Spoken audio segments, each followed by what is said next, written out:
Alright, so in this one, we're going to be watching a Paperskies video. Now, this guy's content, mwah, mwah, mwah, I eat that shit up. It is good. It is fire. Highly recommend you check out all of his stuff.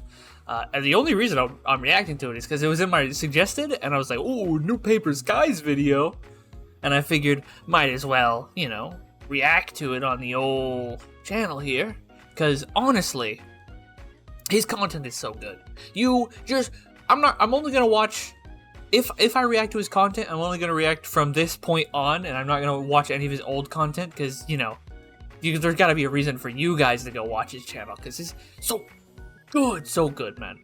Anyway, yeah, let's watch this video. I don't know what it's going to be about, but I know it's going to be good, so let's just get into it.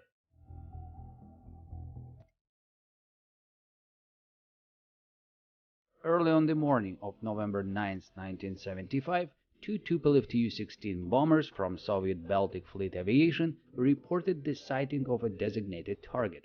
Upon receiving the report, Soviet command confirmed the previously given order to destroy the target. The target for the Soviet bombers was a large military ship that the Soviet Air Force and Navy had been hunting for several hours already. The drama of the situation was that this was not some dummy ship serving as a training target. Neither was it an enemy warship threatening the security of the USSR. That morning, the Soviet pilots had been ordered to destroy their own anti-submarine frigate with over 150 Soviet sailors on board. These were the final moments of a big hunt, the hunt for the Starozhevoy.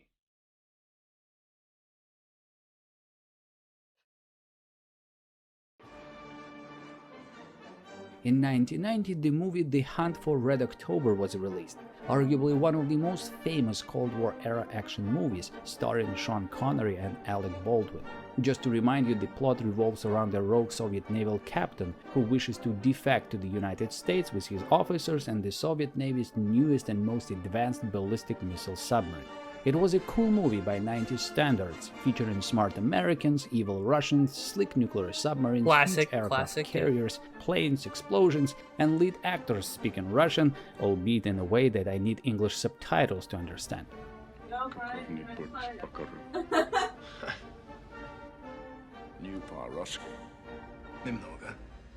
I first watched this movie as a 10-year-old kid, born and raised in the USSR. Also, I'm making a video right now. Heads up.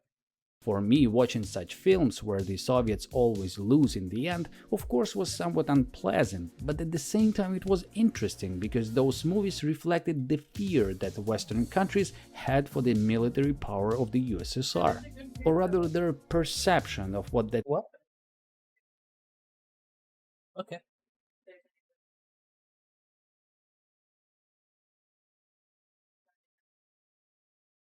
Okay. Power could be, which to be fair was on the same level as the perception of my 10-year-old self thinking of the Soviet army as a formidable and invincible machine, which in reality was so far from the truth when the Red Army was facing a real combat situation rather than a military parade or an exercise. Of course, today my statement doesn't come across as shocking or surprising, especially after the entire world has witnessed the pathetic organization of the Russian troops, who proudly claim to uphold the traditions of the Soviet army. By the way, in this slide I found quite amusing one of the opening scenes of the movie when we learn the last name of the Soviet submarine's political officer Putin в Coyote and his subsequent fate. However, what makes The Hunt for Red October special is that unlike other similar films of that time, it's not just a fictional story, but is based on real events. The film itself is an adaptation of Tom Clancy's novel, which in turn was inspired by a real-life incident that occurred in the USSR in 1975, the mutiny on the anti-submarine frigate Starozhevoy. Though if Tom Clancy knew all the details of the Soviet Navy and Air Force actions during the hunt for the Starozhevoy, he would have had to publish his book The Hunt for Red October not as a techno-thriller, but as a tragic comedy.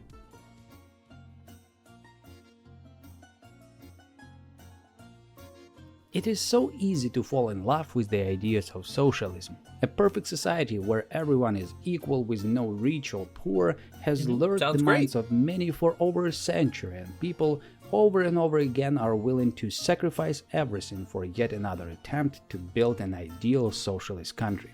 The key is to convince oneself that all the previous historical attempts failed not due to socialism itself, but simply due to wrong implementation of socialist principles. However, this time it will all be different. Most often it is capitalism that is presented as an opposing economic system, which, for the sake of building the ideal socialist country, must be demolished first. However, among all those well-known historical examples, there is one very unique case, the case of Valery Sablin, who decided to start a socialist revolution in a socialist country. No, Valery wasn't insane or foolish. Quite to the contrary, he was a very intelligent and talented Soviet Navy officer who graduated from the elite Frunze Naval Institute, followed by the Lenin Military Political Academy, where he excelled and where his name was then engraved on the academy's wall as one of the best graduates in its history. However, after graduation, Sablin's rationality couldn't withstand the test of socialist reality. The extremely poor and highly corrupt Soviet nation had nothing in common with the socialist paradise he and others had been so thoroughly taught in school. Valery Sablin believed the reason for this was the current Soviet leadership, who had strayed from true socialist ways, and that a new, proper revolution was needed to make the Soviet Union great again. To achieve his sacred goal, Sablin decided he would simply seize the Starozhevoy anti-submarine frigate, on which he served as deputy commander for political matters. On November 8, 1975, the Starozhevoy was in the port of Riga after participating in a military naval parade to commemorate the anniversary of the Soviet Revolution. In the late evening, Valery Sablin, along with some crew members who supported his ideas, managed to get weapons from the armory and then locked the rest of the Starozhevoy crew in compartments, including its captain Anatoly Patulny. After taking full control of the ship, Valery Sablin left the port and set a course for the Gulf of Riga. His plan was to reach the city of Leningrad, the cradle of the Soviet Revolution, where he wanted to anchor right by the legendary revolutionary symbol, the cruiser Aurora, and then make a political statement on a national radio and television, which would start a new revolution in the USSR.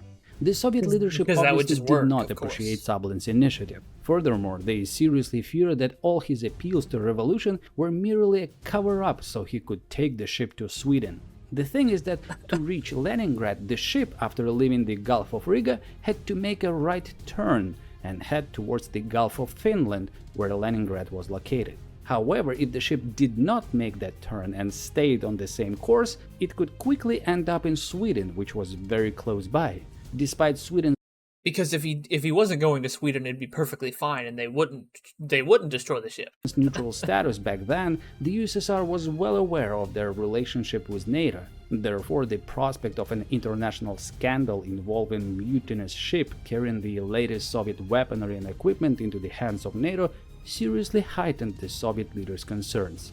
And those were justified concerns. At the time, the Starozhevoy, which was built less than 2 years prior, was considered a highly advanced ship. It was one of the Project 11 certified KUWAGO-class anti-submarine frigates, which were some of the most successful and combat-capable ships in the Soviet Navy. These frigates combined high seakeeping ability and sailing autonomy, powerful anti-submarine weapons, as well as a strong anti-aircraft defense.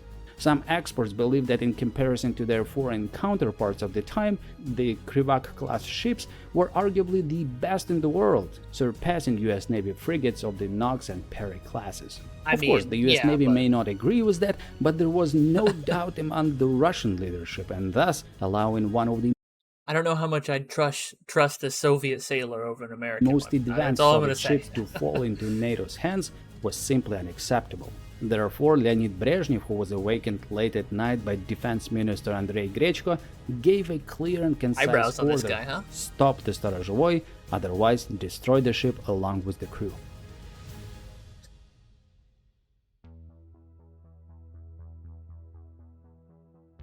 Even though news of the mutiny on the Starozhevoy became known almost immediately, the alarm for the Baltic Fleet sounded only 3 hours later. The thing is that one of the officers from the Starozhevoy managed to escape from the ship and quickly ran to headquarters. But the officers on duty were initially hesitant to believe what he was saying, thinking that he was simply intoxicated from the previous night's celebrations. The idea that a political officer could have incited mutiny on the ship was really hard to believe, so no action was taken while the duty officers waited for the arrival of a doctor to assess the Sторozhevoy officer's level of alcohol intoxication. But when the situation became clear, the Storozhevoy had already gained a few hours head start, and its precise location was unknown. However, it was clear to everyone that Storozhevoy was heading towards the Irbe Strait, the only way for the ship to reach the open sea. The first ships sent to intercept the Storozhevoy were the border guard patrol boats, which were the closest to the rogue ship since they were already patrolling in that area. A bit later, Command also sent the frigate SKR-14 from Riga, as well as a group of ships from Liepāja that consisted of the old frigate Komsomolets Lietuvai, accompanied by 3 anti-submarine corvettes. The quantitative composition of the interception group looked impressive, however its combat capabilities were not that much. Here is a quote from Vladimir Duginets, who served on one of those corvettes and participated in the interception of the Storozhevoy. I, with my young Communist Party-driven mind, couldn't believe that a Soviet officer could simply seize a military ship and take it abroad. And what are we going to do with our 57mm double-barreled pop guns against a frigate 7 times our size? As for the patrol boat, they looked quite impressive for intercepting small targets during peacetime. 2 30mm cannons mounted on the bow and stern, along with 4 torpedo launchers, could certainly intimidate any maritime border violator. The catch, though, was that the crews on these vessels never had actual torpedoes. Due to some obscure convention, border guard patrol boats were not allowed to carry missile or torpedo ammunition on board. So the border guards, who were the closest to the Storozhevoy, were obviously reluctant to engage in combat with the giant frigate and tried instead to use verbal diplomacy to stop the violator. After all, on board the Storozhevoy were 2 twin-barreled 76mm artillery turrets, which, if desired, could turn the small patrol boats into tiny splinters along with their little cannons. But all of a sudden, the peace of Duginets' morning musings was shattered by the roar of Yak-28 bombers appearing in the sky.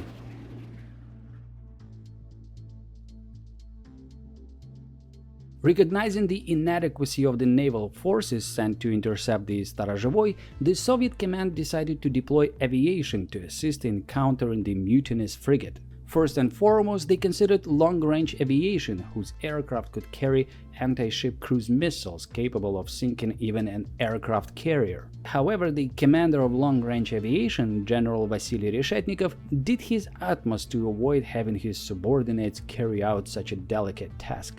As he later recalled in his book, when he received the order to sink the Storozhevoy, he managed to slip away from the task since, given the unknown location of the Storozhevoy, the operation threatened not only the destruction of the military ship and its, as it turned out later, innocent crew, but also the high risk of mistakenly hitting another target.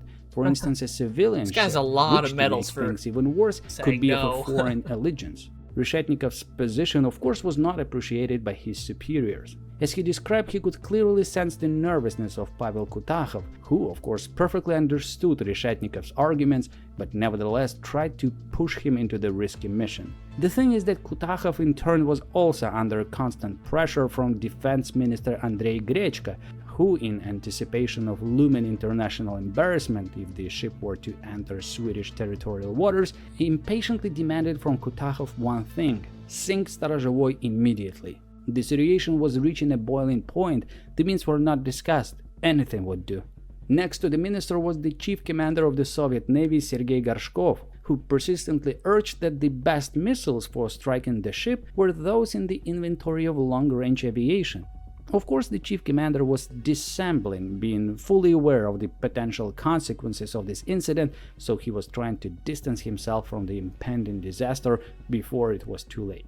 In the meantime, around 3 a.m., according to Pavel Kutakhov, Why is their military structure so political, orders, man? 2 aviation regiments from the 15th Air crazy. Army of the Baltic Military District were raised to combat alert. Those were the 899th Fighter Regiment and the 668th Bombardment Regiment, which was armed with Yak-28B tactical bombers. The 668th Regiment initially thought it was just yet another combat readiness check. However, when the regiment commander called the Air Division's command post, he was surprised to learn that they had not heard of any such exercise and nothing like this was planned for the night. After that, he called the Air Division commander directly, who had been peacefully sleeping at home. The awakened general, quote, calmly, clearly and explicitly explained to the newly appointed regiment commander that the one who had put the regiment on alert by passing the division commander should be the one to command the regiment.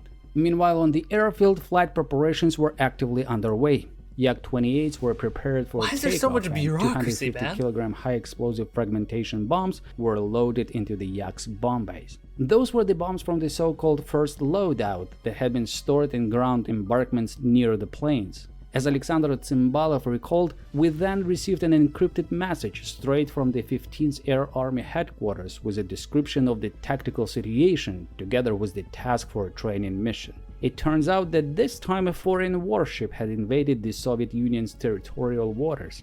A brief description of the ship was given, along with its geographical coordinates in the Gulf of Riga. The task for the aviation regiment was briefly formulated as to be ready to execute an airstrike on the ship with the aim of destroying it. Since the ship was a fairly strong target, a question was raised about replacing the bombs with a heavier and more powerful FAB 500.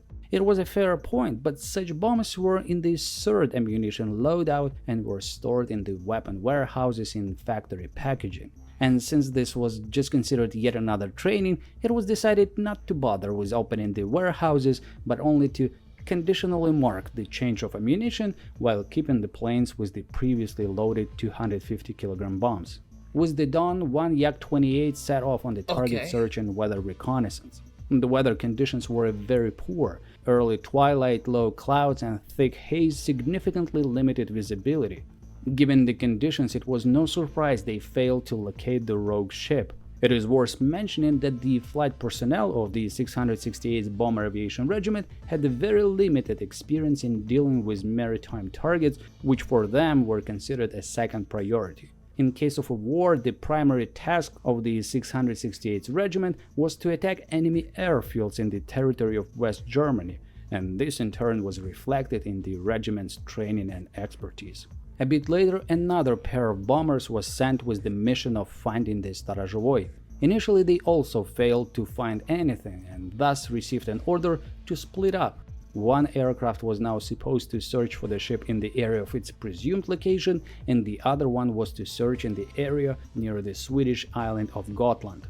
The crew that was searching the area of presumed location quickly spotted a large surface target. Following the task conditions precisely, the Yak approached the target in the thick haze at an altitude of 500 meters, visually identified the vessel as a destroyer-sized warship, and then began bombing.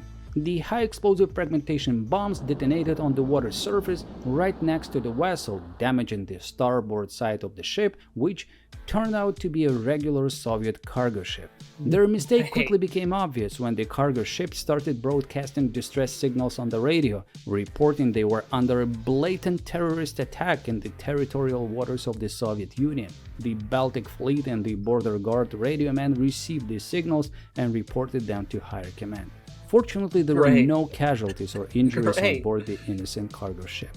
In the meantime, the second Yak-28 crew, which was searching for the ship near Gotland Island, consistently discovered with their radar groups of surface targets. But remembering the failure of the other crew, they now had descended to 200 meters so to visually check all the targets. However, the vast majority of those targets were mere fishing boats. Time was passing, but the Starozhvoy had yet to be found, and so the 668th Regiment commander decided to increase the search efforts by sending 2 more Yak-28s from the 1st Squadron, which started their engines and began taxiing to the runway. But then, as Alexander Tsimbalov recalled, apparently something drastically changed in the overall situation. He suggested that most likely the Starozhvoy had approached the border of Soviet territorial waters, which the pursuing ships reported to command.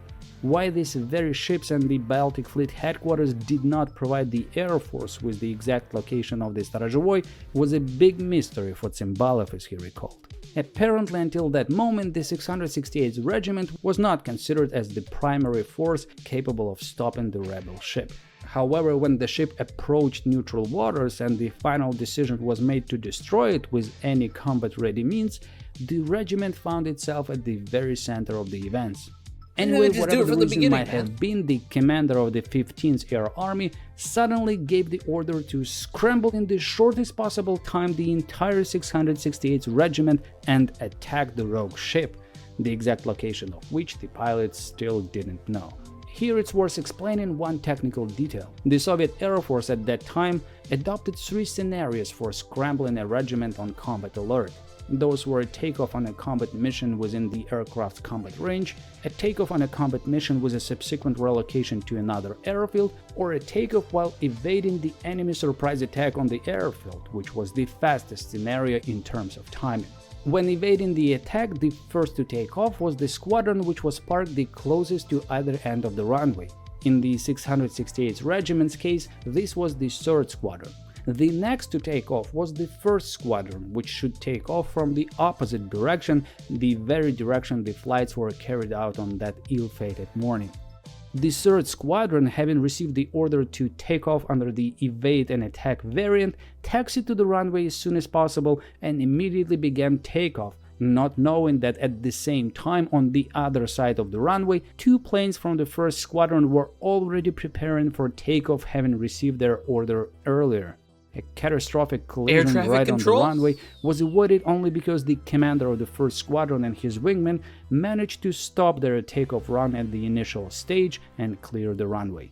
It took quite some time to get the takeoff process back in order, and all the regiment bombers managed to take off safely, but due to the initial chaos, it was no longer possible to organize the regiment in the predetermined battle formation. Instead, the bombers headed to the target area like an uncontrolled flock of birds at various altitudes at 1-minute intervals. A perfect target for the Storozhevoi's anti-air missile defense systems with their 40-second reload cycle. As Alexander Tsimbalov said, had the ship actually repelled this air strike, there is a high degree of certainty that all 18 bombers of this flock would have been shot down. Yeah.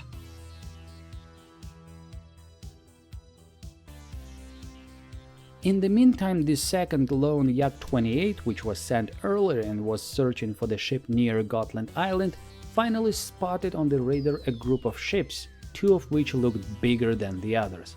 Disregarding the flight restriction to not fly below 500 meters, the crew passed between 2 large warships at mere 50 meters and identified them as anti-submarine frigates. The pilot didn't know that one of those ships was the old frigate Komsomolets Litvy, with first-rank Captain Rassukovany on board, who was in command of the pursuing group sent from Liepaja.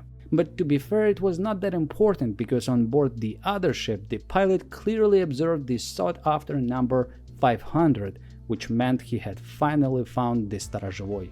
A report with the Why did none of the branches talk to each other? ship's coordinates was immediately sent to the bomber regiment's command post along with a request to engage. After receiving the attack order, the Yak-28 executed a bombing approach at an altitude of 200 meters, although unsuccessfully. The Storozhevoi performed a swift evasive maneuver, so the bomber had to abort the attack, passing right over the ship at an altitude of just 50 meters. However, after the failed first attack, the Yak gained some altitude, turned around and attacked the ship again, dropping 3 bombs. The first bomb hit the deck on the ship's stern, while the other 2 hit the water slightly beyond, causing no damage to the ship.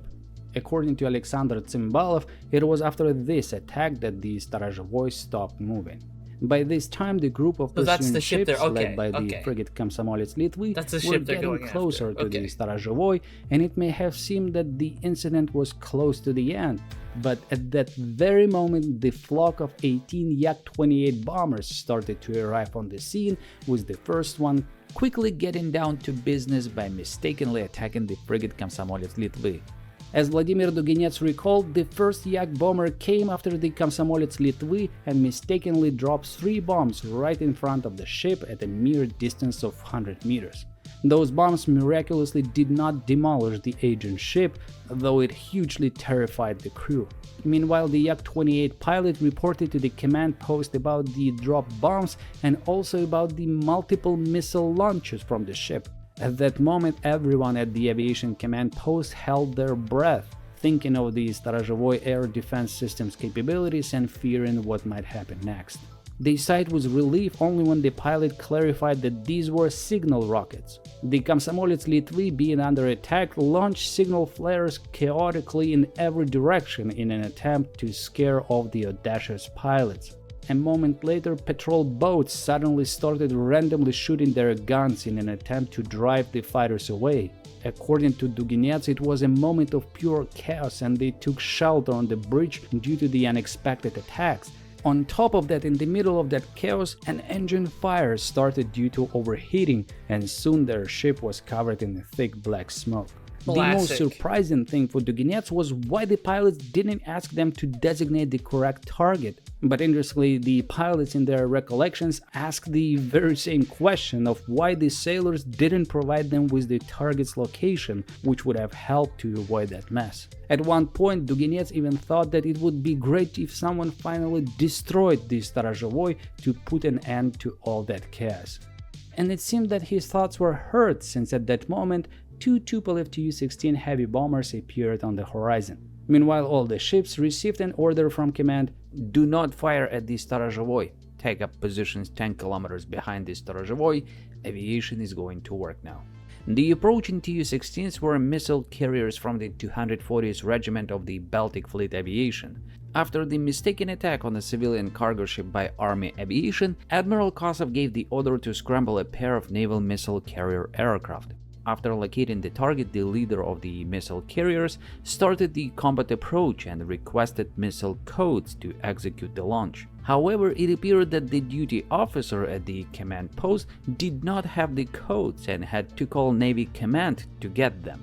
Meanwhile, the missile carriers had to turn away from the combat course and start a second approach. As it later turned out, this small delay saved the Storozhevoy because at that moment its captain managed to regain control of the ship and report to command.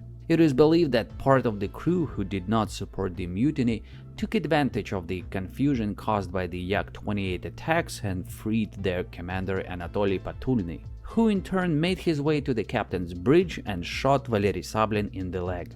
Immediately after this, he contacted Navy Command, which then cancelled the attack on the ship. The time was 10:30 a.m. Before returning to the airbase, the Tu-16 turned around and flew at low altitude over the Storozhevoy, which, under the escort of several patrol boats, took a course to the port of Liepaja. The actions of the naval aviators were described in exactly the same way by Commander of Long-Range Aviation Vasily Reshetnikov, who, in his book, ended his story about the Storozhevoy, lamenting that he had missed the chance to distinguish himself in the fight against the rebels over the Baltic Sea, and thus he hadn't added more glory to the Soviet army. To be fair, Vasily Reshetnikov dissembled in that matter, as Soviet long-range aviation, in particular the elite 121st Heavy Bombardment Regiment, had prepared for an attack on the Storozhevoy. However, it is highly unlikely that those actions would have brought glory to Soviet army. Yeah. At the very beginning of the hunt for the Storozhevoy, among all the forces that were considered for the task of destroying the fugitive ship, was the 121st Heavy Bombardment Regiment armed with Tupolev Tu-22 bombers. As one of the regiment's pilots, Alexander Davidov, recalled, it all began with a signal from headquarters that the regiment was being placed on high alert. However, there was some confusion right from the start, because the command high alert came with an error. The code word in the encrypted message matched the password, but the numerical part didn't. Some time passed as the regiment's command worked with headquarters to confirm the order. Meanwhile, an alarm sounded at the airbase, spreading overall nervousness and uncertainty among the personnel. Approximately 20 minutes later, all flight crews assembled in the regiment's briefing room. Here they were informed about the events surrounding the Sторozhevoy. Subsequently, they were assigned a combat mission. 3 crews were to destroy a large anti-submarine frigate with Ha-22 cruise missiles so to prevent the ship from leaving Soviet waters. The regiment's commander, Colonel Gennady Nesterov, who some of you may recall from one of my previous videos about the Tu-22 that accidentally flew to Iran, ordered 3 of his best crews in the regiment to carry out the combat mission. Video. The rest of the crews were ordered to prepare their aircraft for takeoff and await further orders. The routine process of refueling and loading the missiles had begun, but not without some peculiarities. Unlike the flight crews, the tech personnel hadn't all arrived at the airbase at the designated time. It was the time of a big Soviet holiday, and some of the missile-loading crews were out of the airbase for celebrations. Moreover, for some unknown reason, the tech staff was told that the alert was due to a US aircraft carrier invading Soviet territorial waters. And what does it mean? War? The situation was unclear, tensions mounted.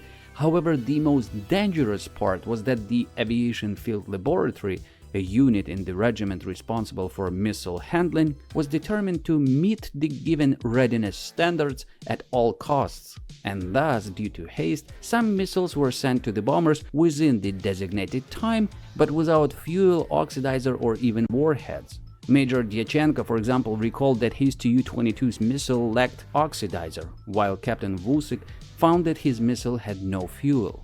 Moreover, it took a long time to find the duralumin pins for missiles, which are only used during real launches and are cut when the missiles leave their holders. However, the pilots discovered that all the bombers had steel pins, which were only used for training flights. It turned out that Major Eduard Ladzyga, the head of the Field Aviation Laboratory, had left at home the keys to the safe where the duralumin pins were stored, and one of The stories like this happen with the US military and we just all hear about them. Because this is crazy. How many things can go wrong? his deputies was urgently sent to retrieve the keys. Throughout this ordeal, Colonel Gennady Nesterov was incessantly pestered by his superiors on the phone with questions about the readiness of the aircraft and crews for an actual combat mission. After some time, Colonel Nesterov gathered the flight crews in the briefing room and gave an order. The Storozhevoy is escaping across the Soviet border. The target's location has been determined. Destroy the ship. According to Davidov at that moment, Major Ladzyga muttered, "This is the end." But even today, nobody can say exactly what he meant. 3 Tu-22s taxied onto the runway and at least reported they they told were the ready pilots for what they were takeoff. doing. The other crews remained on standby on the tarmac with their engines running, awaiting their turn for takeoff. The situation lasted for about 30 minutes, but then all of a sudden, the crews received an order: abort, return bombers to parking, shut down the engines, everyone go have breakfast. After all the turmoil, Colonel Gennady Nesterov said, "If the regiment had actually been ordered on a combat mission, I would have personally shot Major Ladzyga." Okay. Meanwhile, the Storozhevoy was escorted to the Liepaja naval base and underwent repairs at the local shipyard's dock. It turned out that the ship had not sustained significant damage during the aerial attacks. Following the repairs, the Storozhevoy was transferred far from the site of the mutiny to the Russian Far East and continued service until October 2002, when the ship was sent for scrap. Valery Sablin was put on trial and, for the attempt of starting a socialist revolution, was sentenced to death and soon executed. That makes Surprisingly, out of all his accomplices, only one sailor was sentenced to prison for 8 years. The rest of the Storozhevoy crew was disbanded. The investigators somehow believed that they should have recognized their politically unreliable commander. The majority of Storozhevoy officers were demoted to the rank of sailor and discharged from the Navy. An exemplary case of Soviet justice was the case of First Sergeant Alexei Davidov, who with his bare hands attacked one of the armed mutineers and ultimately managed to free the captain, which led to the recovery of the Storozhevoy. After a detailed investigation, General Yepyshev, the head of the main political department of the Soviet Army and Navy, told him, "You deserve a reward for your actions, but we can't make public our disgrace. Therefore, you will be retired from the service." However, after this, Davidov was demoted to the rank of sailor and discharged from the Navy without any pension. Many high and low-ranking officers of the Baltic Fleet Command were also discharged from the Navy, including the commander of the Baltic Fleet, Vice Admiral Kosov, and Vice Admiral Shablikov, the head of the fleet's political department. The aviators also faced consequences. The Central Committee of the Communist Party at its meeting approved the actions of the Air Force because they had managed to suppress the mutiny without any casualties among the personnel or losses in equipment. However, the uncoordinated and often inept attacks by the 668th Regiment's crews infuriated the Commander-in-Chief of the Air Force. General Kutuzov ordered an investigation into the actions of the regiment's personnel and sent a commission to the 15th Air Army. Following the investigation, the commander of the 15th Air Army, General Boris Gvozdikov, was retired, while the rest of the division's command received severe warning about not meeting service standards, which, according to Army regulations, was the final punishment before dismissal from the military. Regular pilots were informed that no one would be punished or rewarded for their actions. Essentially, it was clear to everyone that the causes of the chaotic actions of the 668th Regiment were rooted in a different issue. At the end of the 1950s, the Soviet Navy had removed fighter bomber and bomber units from its aviation, except for those flying the heavy Tu-16. The task of combating maritime targets in coastal waters was delegated to the Air Force units stationed in the maritime regions. However, the Air Force Command did not consider this task a priority, and therefore the flight crews had significant gaps in their combat training. Neither the pilots nor the navigators could identify ship classes and types. Additionally, issues of interaction and target designation between the Air Force, the Navy, and the Border Guards units were severely underdeveloped. They just didn't talk to each other. As for the Starozhvo incident in general, according to Gennady Litvinov, one of the then political officers of the 668th Regiment, many participants and witnesses of the events believed that Valery Sablin was not only a traitor, but also a mere scoundrel and not a true Russian. He woke up hundreds of people suffering from heavy hangovers during one of the rare Soviet holidays when drinking was considered a sacred duty. Even the neighboring evil capitalists were accustomed to relaxing and reducing their military activity during the November holidays. And here came Sablin with such a low blow. Other than the November holidays, there was yet another holiday greatly beloved by the Soviet military, the Soviet Army and Navy Day, celebrated on February 23rd. In fact, in 1986, in a rush to return home to celebrate the big holiday, one of the flight crews ended up in a situation that went down in history as the Soviet ghost flight, when an Antonov An-12 flew for several hours with an entirely unconscious crew. If you want to know more about this fascinating episode, check out my video, which is now available on my streaming service Nebula. And this is where you can find more exclusive episodes from Paperskies. Man, his content is so good. I highly recommend you watch all of it, man. It's all great. All fire. This video was fantastic. So, is it just like incompetence all the way down in the Soviet army? Is that just how it is? Or are we just getting like cherry-picked bad stories? Because I've seen all of his other videos and they don't get better. A lot of them are worse. More incompetence, crazy things, whatever. Let me know in the comments what you think about it. And if you have anything else you want me to watch, also put it in the comments because I will watch it. Like and subscribe and follow his original channel as well. Subscribe to Paperskies and like the video, of course. And yeah, have a good one.